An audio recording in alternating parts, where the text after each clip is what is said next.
Adalah deretan informasi terpopuler di cnbcindonesia.com. Kita ke informasi yang pertama. BPOM melakukan pengawasan intensif terhadap peredaran kosmetik sejak beberapa bulan lalu. Hasilnya terungkap 16 produk kosmetik yang digunakan dengan jarum atau microneedle seperti obat injeksi. Menurut peraturan BPOM nomor 21 tahun 2022, kosmetik hanya dimaksudkan untuk menggunakan di luar tubuh dan bukan untuk memberikan efek di bawah lapisan epidermis. Produk kosmetik yang digunakan dengan jarum dianggap melanggar aturan dan membahayakan kesehatan dan beresiko termasuk alergi, infeksi hingga efek samping sistemik. BPOM mencabut izin dan menarik serta pemusnahan produk.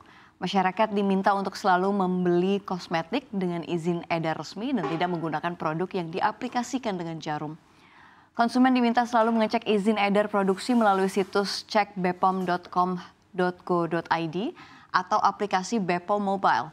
Laporkan pelanggaran melalui Halo BPOM di 150053 atau email resmi BPOM.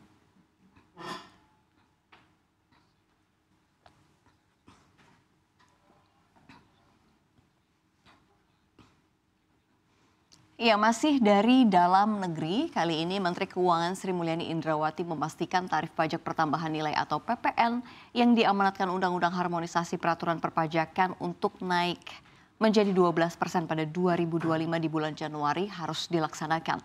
Sri Mulyani memastikan saat adanya keputusan kenaikan tarif PPN itu, pemerintah akan melakukan penjelasan secara gamblang kepada masyarakat tentang latar belakang kebijakan tersebut hingga manfaatnya bagi keuangan negara.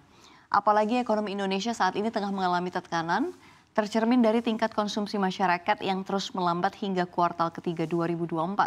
Menurut Sri Mulyani, di tengah keputusan kenaikan tarif PPN itu, pemerintah tetap memberikan ruang keringanan pajak supaya daya beli masyarakat tidak tertekan seperti banyaknya jenis barang atau jasa yang tidak dipungut pajak.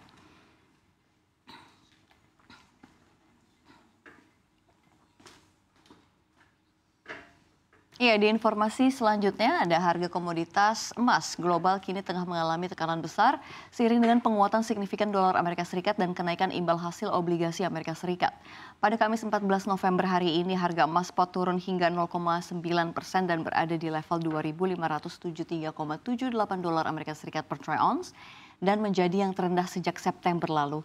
Seperti yang diketahui, hal ini disebabkan penguatan dolar Amerika Serikat yang mencapai posisi tertinggi lebih dari setahun, di mana indeks dolar ditutup di level tertinggi sejak November 2023 di angka 106,5, serta lonjakan imbal hasil US Treasury ke 4,43%.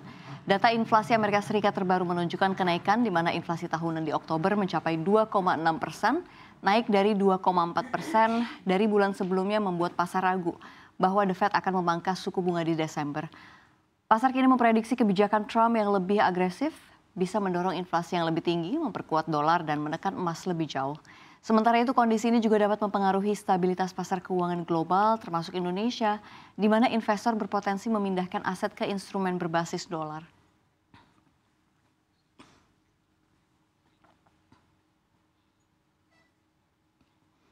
Ya, selanjutnya kita ke informasi hot news dari mancanegara. Ledakan besar kembali mengguncang Kiev, ibu kota Ukraina, Rabu 13 November pagi waktu setempat.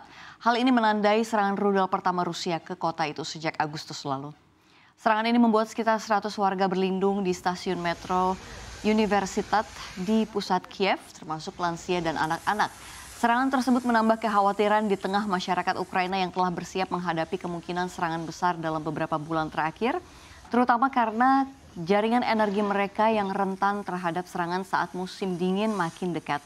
Sementara itu, Angkatan Udara Ukraina melaporkan berhasil mencegat 2 rudal jelajah, 2 rudal balistik, dan 37 drone yang diarahkan ke berbagai lokasi di seluruh negeri.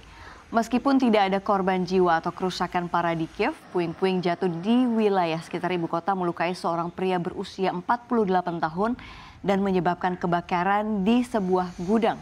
Wali kota Kiev, Vitali Klitschko, juga melaporkan bahwa ada sebuah drone yang masih berputar-putar di atas pusat Kiev pada pagi hari dan memperingatkan warga untuk tetap berada di tempat perlindungan. Pejabat keamanan Ukraina memperingatkan bahwa Rusia kemungkinan sedang mempersiapkan serangan besar-besaran terhadap fasilitas listrik Ukraina, sebagaimana telah terjadi pada awal tahun ini yang menyebabkan pemadaman listrik luas.